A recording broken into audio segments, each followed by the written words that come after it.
The Geopolitics and Empire podcast is joined by Professor of Eurasian Studies, Luca Anceschi, who teaches at the University of Glasgow. Buongiorno, Luca. How are things in Scotland?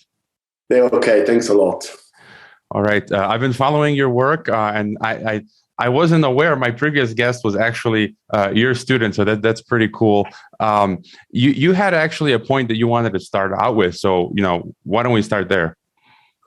Well, I want to make 2 points, as I was saying to you just before we started, 2 introductory points. The first one relates to domestic politics in Kazakhstan, and the second one relates to foreign policy. And from where I stand, these are the 2 most important conclusions that we can draw now, 10 days after the events. So, domestic politics first.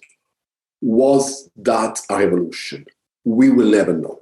We will never know because we've seen that there was a localized protest about the sort of economic discontent, which then snowballed into something wider, something bigger, spread across Kazakhstan, began to expand not only its demand, but also the bandwidth of its appeal. So you have people across the street in very large numbers, unprecedented numbers.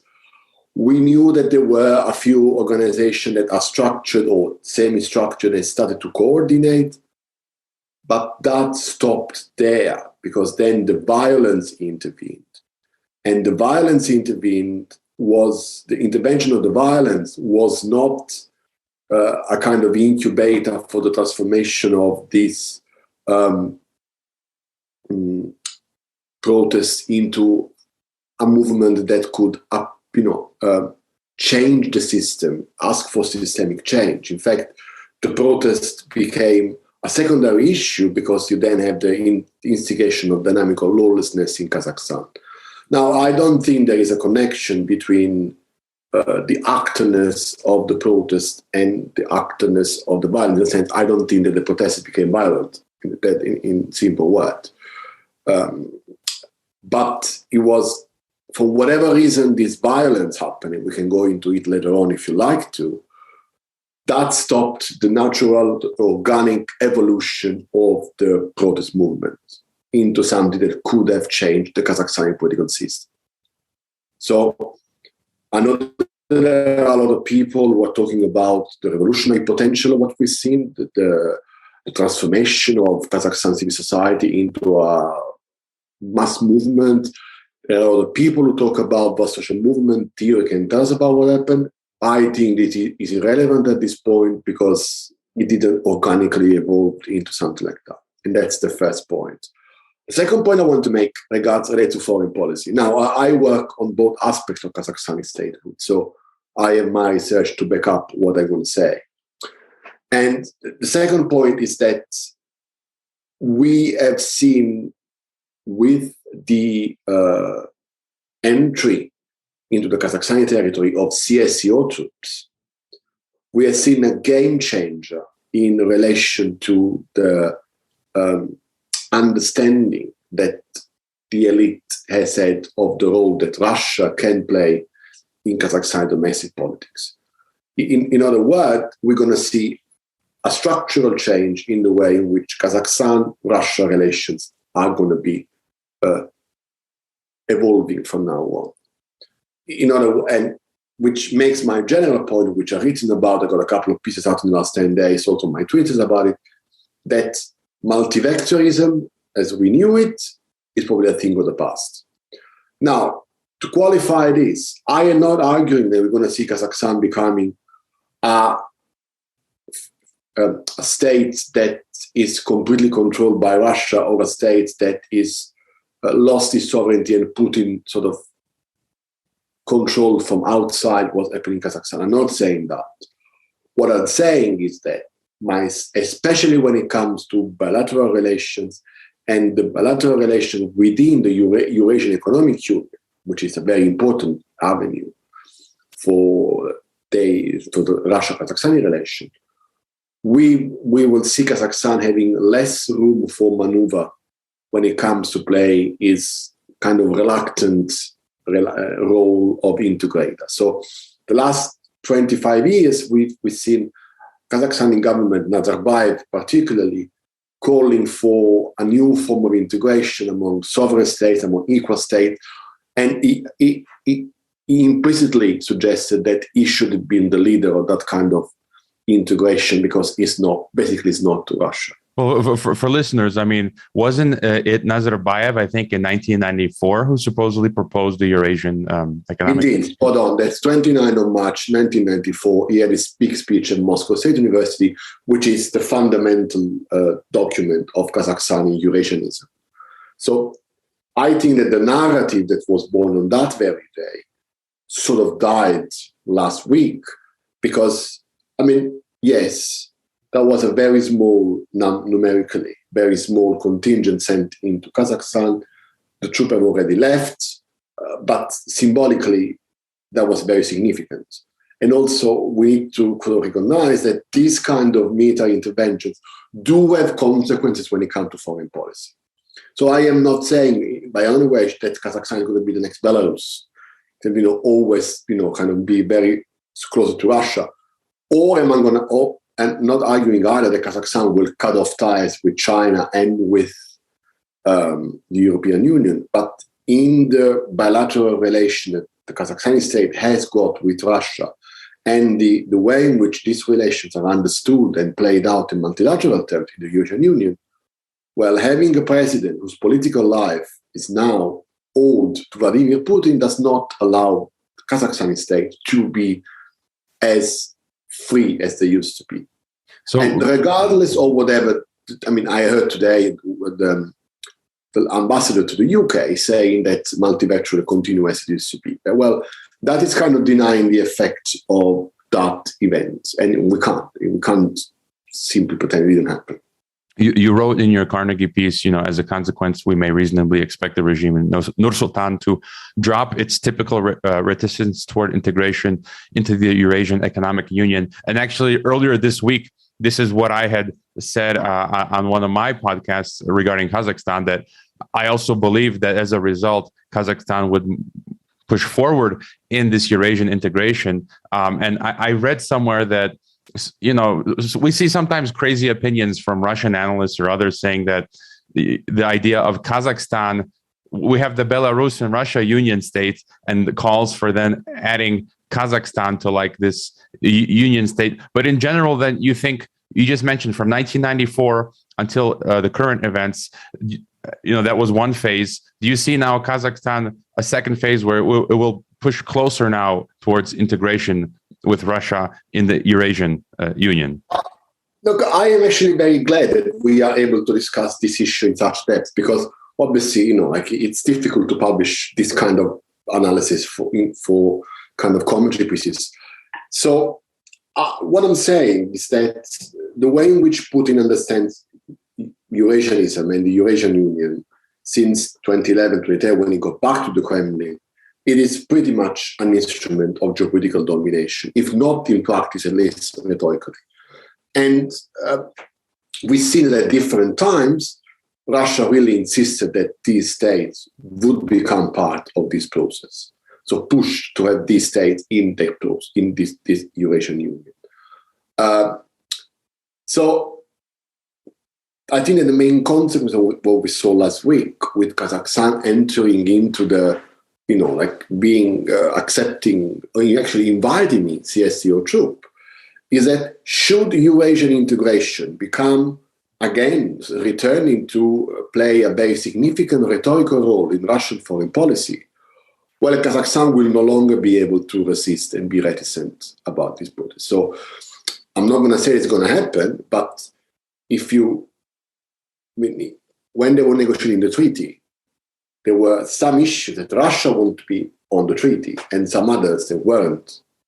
Kazakhstan did not. So the draft that was originally proposed by Russia got diluted quite significantly because of Kazakhstan and Belarus, but particularly Kazakhstani reticence. So those areas, energy, some discussion about common currency, other kind of areas of cooperation, if Russia decides that they're important for them, I am really doubtful that Kazakhstan will be able to resist it as much as they had in the past. And that would create the practical implementation of a very much Russia-led integration in Eurasia. All right. And just going back to a point you made earlier. So, and I would kind of agree with you. My assessment was that we may never know a lot of the things that went on, but there was talk of an internal coup, right? You have the Nazarbayev clan, and then you have the newer Tokayev administration, and the KNB head Massimov was arrested, and there were talks of the Nazarbayev clan or his children in certain positions of power trying to remove Tokayev. I mean, what are your final thoughts on that? I talked to Paolo, and he said that he thinks the status quo will continue, that the Nazarbayev-Tokayev duo will continue, and I pretty much agree with that. I mean, what are your thoughts on a possible internal coup or elite inter-rivalry? Yeah, I think that is indeed the case. I mean, you know Kazakhstan very well. You live there, and you are perfectly aware that if there is a very small demonstration in central Almaty, which is the city I'm more familiar with, even 50 people, you would have at least 200 policemen going on and check it. So on this basis, try to make sense of why the city was completely under a state of lawlessness when there were protesters in the street, violent, and there was no police. If you hear first-hand account, at one point the police disappeared. So a total collapse of security. It makes me think that being this a very atypical behavior for a very repressive state as the Kazakhstani one, I would think that some portion, some segments of the service or the services, security services, the Siloviki, as you would call it, had started to go against the president. Now, I can't prove it, of course. You probably will never know. I mean, if you're lucky enough, I mean, you will have to have some interviews with people. But even then, there is no possibility to empirically demonstrate that. But I have a study with a Finnish colleague, and we have been looking at Kazakhstani elite in the last 6 years.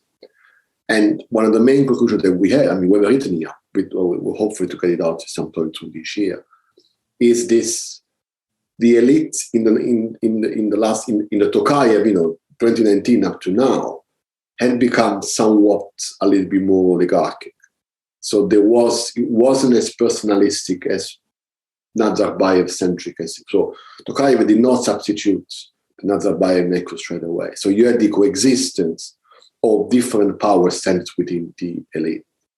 And it's not unreasonable to think, and the anecdotal evidence on that I described before confirms that you would have different power centers that collided in January, different elite centers.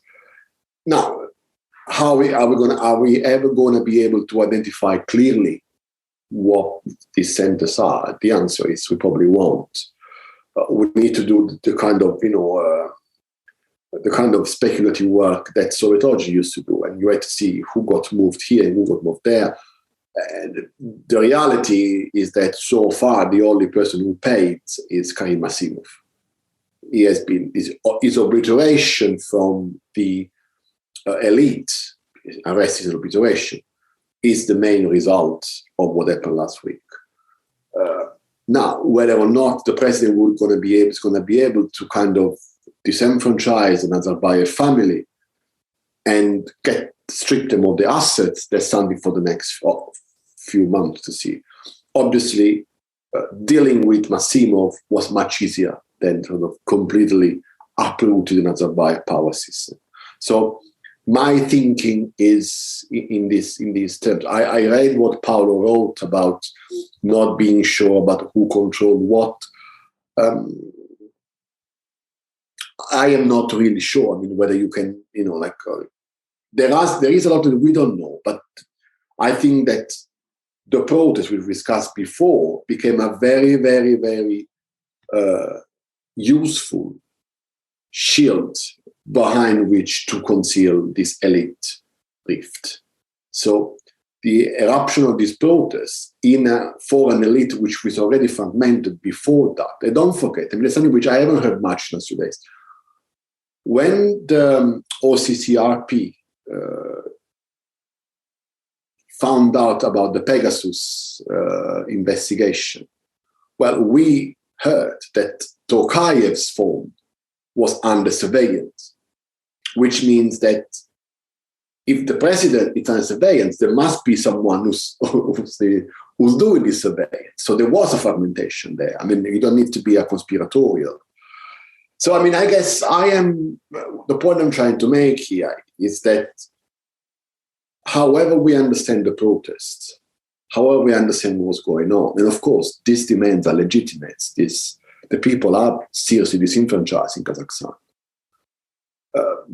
But what we've seen, it can't really be explained by looking at social movements or positions in Russia. It's totally irrelevant, that kind of discourse. What we're seeing here is a regime that instrumentally manipulated the kind of widespread protest in the country to try to purge part of it, and didn't work out. Yeah, so it makes sense shifting the focus from the people to the elite, because otherwise you don't understand either of them. You tweeted an article on Nazarbayev's cult of personality today, and I just thought this was interesting to mention for listeners as well. You know, my experience living in Kazakhstan has been that it truly is nuts in the sense that, you know, Nazarbayev, him or the people in his administration have excessively been pushing the renaming of everything Nazarbayev, just streets and stadiums, and installing Nazarbayev statues everywhere.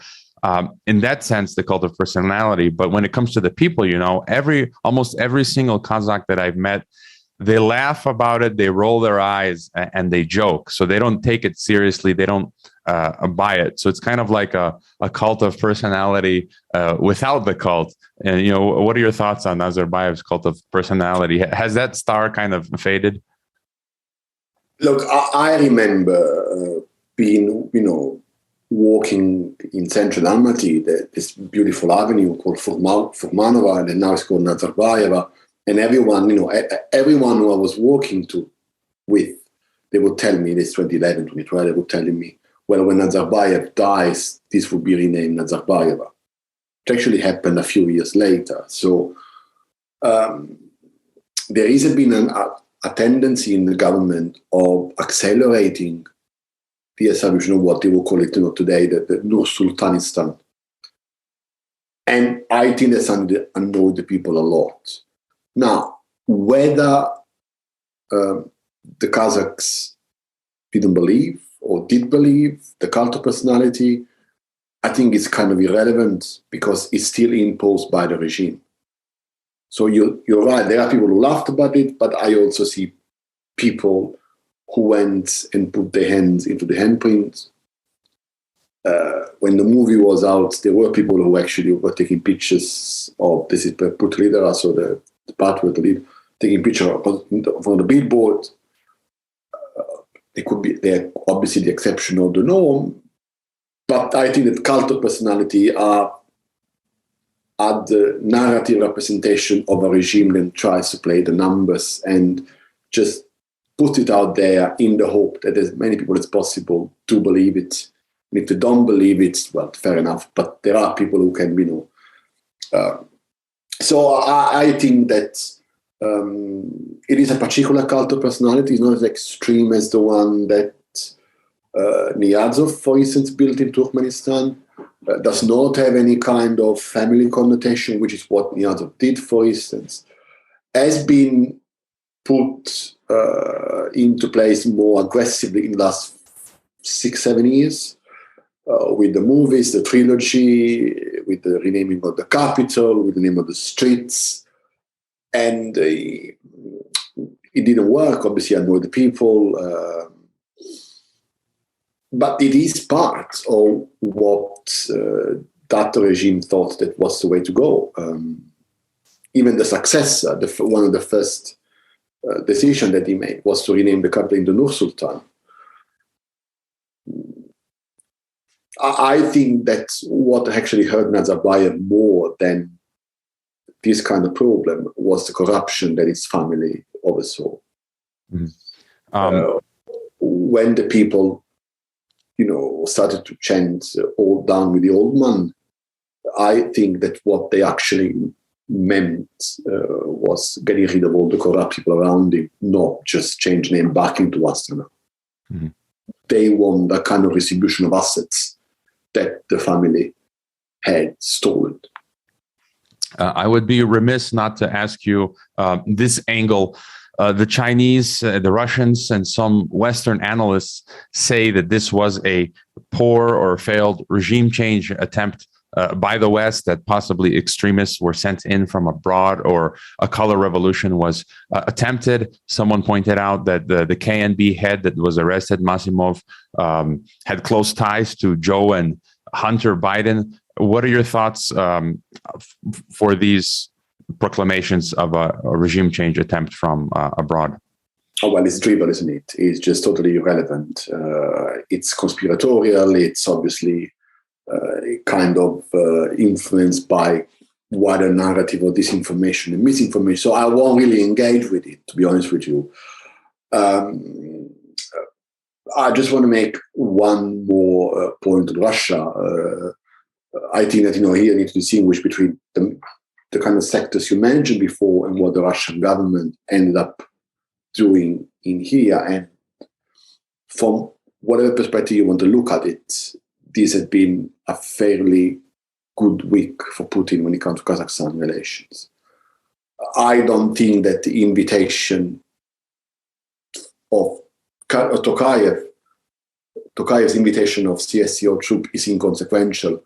Certainly wasn't inconsequential in domestic politics, because when the Russian troop came in, the people who opposed Tokayev understood that he had the backing of Russia.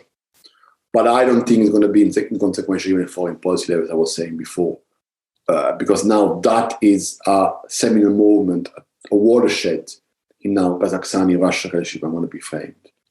Everything else that you mentioned before, it's irrelevant. This is nothing to do with Russia being geopolitically and aggressive. Russia was a passive actor in this. This has nothing to do with the color revolution, nothing to do with it. The West is totally irrelevant. It's largely irrelevant in Central Asia.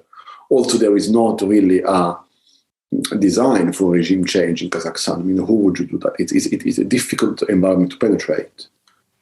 And China obviously does not have an interest in instability, because they just want the money, or they want to sell to Kazakhstan. So there is a much more of a commercial relations. So ultimately, we're trying to explain with international factors what is essentially a domestic Kazakhstani affairs, both in the way in which the protest started and in the way in which the violence started, but also in the way in which Russia came in. It all had to do with Kazakhstan domestic politics. All right. One of my final questions, I guess, what impact might these events in Kazakhstan have on the wider area, Central Asia, neighboring stans? Where does Kazakhstan go from here? What do you think the road ahead looks like? I think that this kind of situation asks a few questions to the regional governments. With 30 years on the collapse of the Soviet Union, the 5 republics are all 5 authoritarian. There is not a democratic regime in the region. So we are all understanding regional politics in this authoritarian spectrum, and we're not.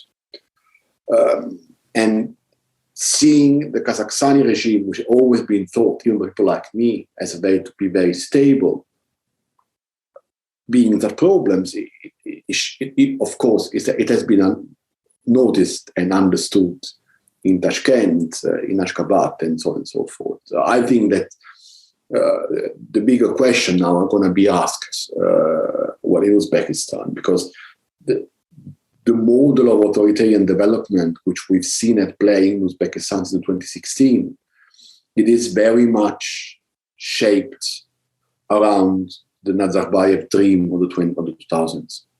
So focusing on economic welfare, on kind of wealth creation, GDP growth, and postponing indefinitely, actually, any kind of political reform. And the collapse of this Nazarbayev dream in the 2010s actually showed the Uzbek state that they have to start dealing with these the state capacity of delivering the economy. Because otherwise, widespread discontent when it comes to economic performance actually has a very highly destabilizing implication. So, attention to inequality, attention to limited corruption as much as they can, attention to jobs, creation of growth of wealth is the kind of parameters that the Uzbek state is kind of see. The regional people have, the Kazakhstani people have spoken. I mean, you can't have too many years of political repression and failure to deliver in the economic terms. You need to have one or two at least that works. And this is the kind of situation which we're going to see reflected in Uzbekistan. Then there is a complication of what kind of relationship this state can have with Russia. Should Russia become more pressing in asking for the accession of these states into multilateral frame? But this is something for another day. I think that they are going to learn the lesson, because there is a lot of authoritarian learning. These states copy each other when it comes to, and I would say that's the main question. Particularly because the Uzbek state, which is developing what I've called an authoritarian modernization project, is modeling their own idea of state, idea of development, very much in line with what Kazakhstan was in 2000. So it's a big reality check for them as well, that they had to get their act together if they want to keep stable. All right. Well, yes, indeed. I do hope things stabilize in the region and we don't get more of what just happened. Where would be the best place for people to follow your work? I follow your work via Twitter. Where would be the best place? I do tweet quite a lot not only about my ideas, but what's going on in Central Asia, and I mostly comment on Kazakhstan, Turkmenistan, Uzbekistan, because the country I know best and I write on. But also on my Twitter account, I will post any kind of more general media intervention that I make, and of course my research when it comes out, both when it comes out, but also when I sort of make progress and findings which I can reveal to the public. All right. Everyone, be sure to find Luca on Twitter. Grazie, Rahmet, spasiba for being on Geopolitics and Empire. My pleasure. I hope you enjoyed this Geopolitics and Empire podcast interview. The website is geopoliticsandempire.com, and I encourage you to sign up for the free email list through which you can receive an update of every new podcast, as well as a long list of key news headlines once a week. We're being heavily censored. YouTube has deleted some of our videos, and we currently have one strike. Patreon has terminated our account. Facebook has restricted our page, and Reddit has been deleting posts. Our favorite social media channels are Telegram and Twitter. The best places to watch the podcast beyond YouTube are on Odyssey, BitChute, and Brighteon. The best places to listen to the podcast are on SoundCloud, Apple, Spotify, Google, or on any other podcast app. To help keep this podcast alive, leave a review on Apple Podcasts and wherever else. Subscribe to all our platforms and leave a donation if possible via Subscribestar, PayPal, Bitcoin, or Ethereum. You can also find us on MeWe, Minds, Gab, Float, VK, LinkedIn, and Instagram. Thanks for listening.